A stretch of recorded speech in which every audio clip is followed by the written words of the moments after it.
உளுந்து வந்து ஆட்டி எடுத்தாச்சுங்க. இது மாதிரி பெரிய பாத்திரத்தில் நம்ம போட்டு வச்சாதான் கரைச்சி வரும்போது மேலே வழிய வர்றதுக்கு சரியாக இருக்குங்க.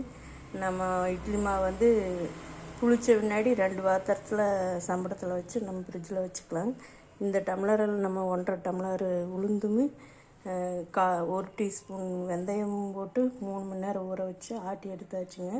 அடுத்தது வந்து இப்போ அரிசி போட போகிறேங்க. அரிசிக்கு வந்து இதில் 1 டம்ளர் தண்ணி ஃபஸ்ட்டே ஊற்றிடணும். ஊற்றிட்டுங்க நம்ம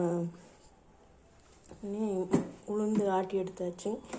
இது வந்து நேராக இருக்கிற மாதிரி நம்ம வச்சுக்கிட்டோம்னா தானே இந்த இது போடுறது சௌரியமாக இருக்குங்க. தண்ணி 1 டம்ளர் ஊற்றியாச்சுங்க. இதை அமுத்திட்டுங்க நம்ம இப்போ ஒரு கை அரிசி போட்டுக்கலாங்க. உள்ள ஃபஸ்ட்டே போட்டுக்கலாங்க. வெறுங்கல் ஓடக்கூடாதுங்க, தேஞ்சிருங்க. அதனால் ஒரு கை அரிசி போட்டுட்டுங்க நம்ம இப்போ கிரைண்டர் போட்டு விட்டுக்கலாங்க.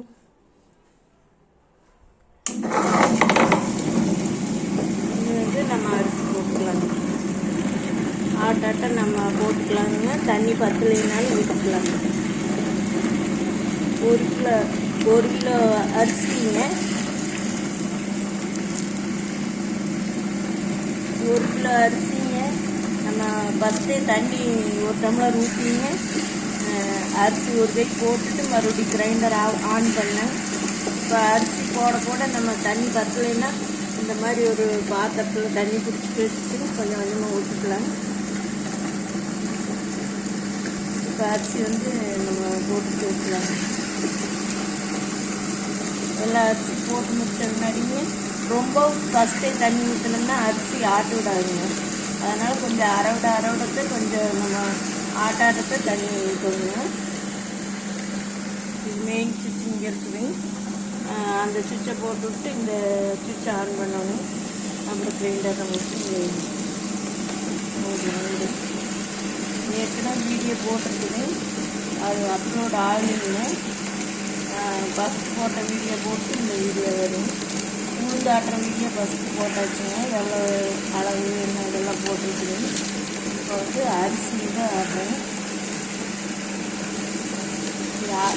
இப்போ ஒரு 1 மணிக்குள்ளே ஆட்டிடுவோம். நைட்டு ஒரு 10-11 மணிக்கு நம்ம நல்லா கரண்டியில் மாவை கலக்கிட்டுங்க நம்ம சம்பளத்தில் ஃப்ரிட்ஜில் எவ்வளோ பெரிய சம்பளம் பிடிக்குதோ 1 சம்பளம்னா 1 சம்பளத்தில் ஊற்றி வச்சுக்கலாம். அதில் சின்ன சம்பளம்னா 2 பாத்திரத்தில் சம்பளத்தில் ஊற்றி வச்சுக்கலாம். அப்படி சம்பளம் வேணாலும் கூட ஒரு நமக்கு எப்படி சௌரியமான பாத்திரமோ அதில் வந்து நம்ம ஊற்றி ஃப்ரிட்ஜில் வச்சுக்கலாம். நம்ம அளவளவாக எடுக்கணும்னா ஒரு 2-3 பாத்திரத்துலேயும் கூட ஊற்றி வச்சுக்கலாம். தோசைக்கு தனியாக நம்ம எடுக்கும்போது தண்ணி கலக்கணும். இட்லி கொஞ்சம் கெட்டியாக வேணும். நம்ம மாவு ஆட்டி கரைக்கும் போதே எவ்வளோ இட்லிக்கு நமக்கு வேணும் மாவு அப்படிங்கிற மாதிரி நம்ம கரைச்சி வச்சுக்கணும். அடுத்த நாள் தண்ணி கலக்கக்கூடாதுங்க.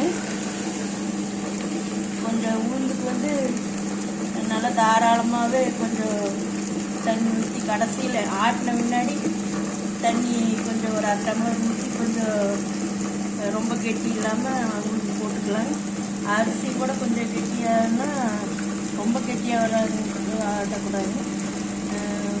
ஒரு 20 நிமிஷம் ஆட்டணும் அரிசி. 20 நிமிஷம் 25 நிமிஷம் ஆகும். உளுந்தும் 20 நிமிஷம் ஆகுங்க. எல்லாம் எடுத்து எல்லாம் பண்ணி பார்க்கும்போது நமக்கு 1/2 மணி நேரம் ஆகிடும். இப்போ இது 1 கிலோ அரிசி வரும். உளுந்து ஒரு 1/4 கிலோ உளுந்துங்க. வெந்தயம் வந்து ஒரு பெரிய டேபிள் ஸ்பூனில் 1 ஸ்பூன் உளுந்து கூடவே நம்ம போட்டு கழுவிட்டுன்னு 2யுமே கழுவிட்டு ஃபில்டர் தண்ணியில் ஊற வச்சுருவோம். 3 மணி நேரமோ 4 மணி நேரமோ ஊற வச்சா கரெக்டாக இருக்குங்க ஆட்டுறதுக்கு. சாயந்தரம் ஊற வச்சோம்னாங்க ஒரு 5 மணி போல் ஊற வச்சோம்னாங்க ஒரு 9 மணிக்கு ஆட்டினோம்னா அடுத்த நாள் காலையில் வந்து குளிச்சுடுவோம். அப்போ வந்து நம்ம நல்லா கரைச்சிட்டுன்னு நம்ம சம்பளத்தில் ஊற்றி ஃப்ரிட்ஜில் வச்சுக்கலாங்க. நம்ம நேரடியாக ஊற்றிக்கலாம். நம்மளுக்கு காலையில் ஆட்டி நைட்டு சுடணுன்னா மாவு புளிக்காதுங்க. அப்படின்னா காலையில் ஒரு 5 மணி 4 மணிக்கு எழுந்திரிச்சாக்காங்க ஒரு 8 மணிக்கு ஆட்ட முடியும். ஒரு 8 மணிக்கு ஆட்டினோம்னா அப்போவும் ஒரு 9-10 மணி ஆயிடும். நைட்டு குழந்தைகளுக்கு வேணால் சுற்றி கொடுக்கலாம். சொல்லுவாங்க. இப்போ வந்து நம்ம எல்லா அரிசி போட்டாச்சுங்க. இப்போ நம்ம கையிலே தள்ளி விட்டுக்கலாமுங்க. அப்படி இல்லைன்னா நம்ம செய்கிறப்ப ஏதாச்சும் இதெல்லாம் நம்ம கொஞ்சம் தண்ணி கை மேலே ஊற்றணும்னா உள்ளே போயிடும். இல்லாட்டி இப்படி வலிச்சு விட்டுக்கலாம். நம்ம அடிக்கடி கையை விட்டு செய்யறதுக்குங்க வந்து நம்ம கரண்டி காம்பளையோ இல்லாட்டி பிளாஸ்டிக் இதுக்குன்னே மிக்சிக்கெலாம் கொடுத்துருப்பாங்க. முன்னமெல்லாம் கொடுப்பாங்க, இப்போ கொடுக்குறாங்க இன்னும் தெரியலைங்க. நான் வந்து தோசை கரண்டியோட காம்பில் தான் தள்ளி விடுவேன். இல்லாட்டி ஒரு பட்டையாக தண்ணி உடனே நம்ம நிறைய அரிசிக்கு ஊற்றக்கூடாதுங்க, கொஞ்சம் கொஞ்சமாக தான் ஊற்றணும். இந்த நம்ம வச்சுருக்கிற தண்ணியிலே இப்படி கையை எப்படி வந்து நம்ம கழுவிக்கலாங்க. இப்போ கரண்டி காம்பில் நம்ம எப்படி தள்ளி விடுறதுன்னு காட்டணும். நம்ம வேறு ஏதாச்சும் சமையல் வேலை செய்வேன், அது கையில் இதாக இருக்குங்க. அதனால லேசாக அந்த கிரைண்டரில் பட்டும் படாமல் லேசாக அந்த மாவை மட்டும் இப்படி ஒரே இடத்துல இந்த சென்டர்லைங்க அப்படியே கீழே கிரைண்டர் வரையும் கொண்டு போனாங்க. லேசாக சவுண்டு கேட்கும்னு மேலே எடுத்துக்கணும். இப்படி எடுத்துட்டுங்க இப்படி லேசாக இந்த கல்லில் குளவிக்கல்லையும் ஆட்டுக்கல்லையும் இப்படி லேசாக இந்த இதுலெல்லாம் ஒட்டி இருக்குங்க, அதுவும் கொஞ்சம் எடுத்து விடணும். இந்த பக்கமும் அப்படி தானுங்க லேசாக இதெல்லாம் கையை விட்டு எடுக்கலாங்க, பண்ணலாங்க. புதுசாகலாம் சின்ன வயசுக்காரங்களாம் புதுசாக ஆட்டுறவங்கெல்லாம் கை இது டக்குன்னு உள்ள சிக்குங்க. இதே கரண்டி கொஞ்சம் ஏமாந்தால் டப்புன்னு இழுத்துருங்க. அதனால் நல்லா கையில் கெட்டியாக பிடிச்சிட்டுங்க லேசாக ஒரு தடவை இப்படி கீழே நம்ம தள்ளி விடோன்னு நினைக்கிறப்ப இந்த மாதிரி ஒரு தடவை தள்ளி விட்டுங்க. இந்த சைடும் ஒட்டி இருக்குங்க. ஒரு தடவை இதை தள்ளி விட்டால் போதும், இல்லாட்டி அரிசி இதில் ஒட்டி இருக்குங்க.